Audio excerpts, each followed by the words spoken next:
Hello Grumpies. So, season 1 of Amazon's pseudo-Tolkien show The Rings of Bollocks is over. We've had the last episode and Grumpy's reaction? Well, I wasn't expecting that. The big thing about this show for me was that though it calls itself The Rings of Power, there weren't any bloody Rings of Power in it. But there are now. Yes, the rings finally turned up at the end of the episode. The whole thing has been like a Terry Nation Dalek story where they don't turn up until the end of the first episode. So this week, there's no urine, no pizza, you by the size of her should lay off the bloody pizza, no Legolas the Brown, and Titsilda, she only gets a teaser for Series 2 by having a shufti in the Numenor Palantir. Muriel and Lentil are off back to Numenor, minus Zilda, who'll turn up in Series 2 because remember, he has to cut the ring from Sauron's hand in the Fellowship prologue. Speaking of Sauron, this week it's only Aqualung and the Fartfoots and Lady Boss and Allbran. Now first, they try to give us a shock twist by having the creepy pagans think that Aqualung is Sauron, but of course he ain't. That's about as convincing as Peter Blanderson saying he's going to off Davros in Resurrection of the Daleks. Now, for some reason, the Maiar have sent Aqualung to Earth, to Middle-earth, with the mind of a child, so he doesn't know who he is, which is bollocks. Why would they do that? Well, the reason they'll do that is because it will slow down the storytelling and stretch things out over the 5 seasons of this that we're meant to be getting. So, after the creepy pagans torched their stuff last week, Norri, who's really girl Frodo, and some of the Fartfoots go to warn Aqualung that the creepy pagans are after him. That old racist Lenny Henry gets killed by the creepy pagans, which means we won't have to put up with him in Series 2. And after a rerun of Gandalf vs Saruman, Aqualung wakes up and realises who he is. They don't come out and say it, but we all know he's Gandalf. So Gandalf offs the creepy pagans, and him and girl Frodo leave the Fartfoots behind to go look for whatever it is he's looking for, which hopefully means no Fartfoots in Series 2 neither. As for Lady Boss, she's taken Allbran to Lindon because he got wounded when the volcano went up last week.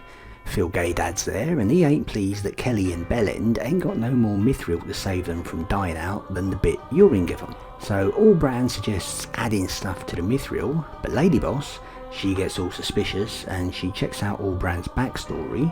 Turns out he ain't the king of the Southlands, which means he's, guess who? That's right, Sauron. He gets in her head, but she tells him to bugger off, and Kelly makes the 3 elven rings. So Aqualung ain't Sauron, he's Gandalf, and Allbran ain't Allbran, he's Sauron. None of which we saw coming. Now, the thing I wasn't expecting was for the rings to put in an appearance so soon. I thought they was going to be the end of the final series, but here they are at the end of Series 1, which means going forwards, all that's left is to make the dwarf rings, the 9 rings of men, sink Numenor, and do the lead in to the Last Alliance and the Fellowship prologue. But Lady Boss and Bellend, they both know who Sauron is now, so how is Sauron going to sink Numenor when all Lady Boss has to do is leg it to Numenor, tell Muriel and Lentil that Allbran is Sauron? And Lady Boss knows Kelly made the rings at Sauron's suggestion, but does she stop and question whether they should make them? No, she don't. The big problem with this show is obvious. I mean, apart from the fact that it's a prequel and we know stuff has to happen, which robs the drama of any drama, like when the Dwarf King says no about giving the dwarves a mithril. I mean, we know they're going to get the mithril anyway, so I mean that don't have no drama to it at all. The big problem with this show isn't that it's a prequel and we know everything's going to happen. The big problem is Lady Boss. I mean, storytelling 101, right, is to have a likeable character overcoming something that they fear to achieve a goal. Well, she ain't likeable for a start. She's a miserable bitch, totally up herself, takes herself far too seriously. If you ask me, her obsession with finding her brother's killer, that's bordering on the incestuous. What's her character flaw? What's the fear that Guy Ladry or Lady Boss needs to overcome? She ain't got one. Yeah, Tolkien said she was a bit of an Amazon when she was younger, but compare this miserable cow to the Lady Bosses of Themyscira, well, it's night and day, ain't it? Guy Ladriel ain't no Diana Prince. She's not Wonder Woman, she's Captain Marvel. And that's the big problem with this show. So, what can we look forward to in Series 2? Well, not much.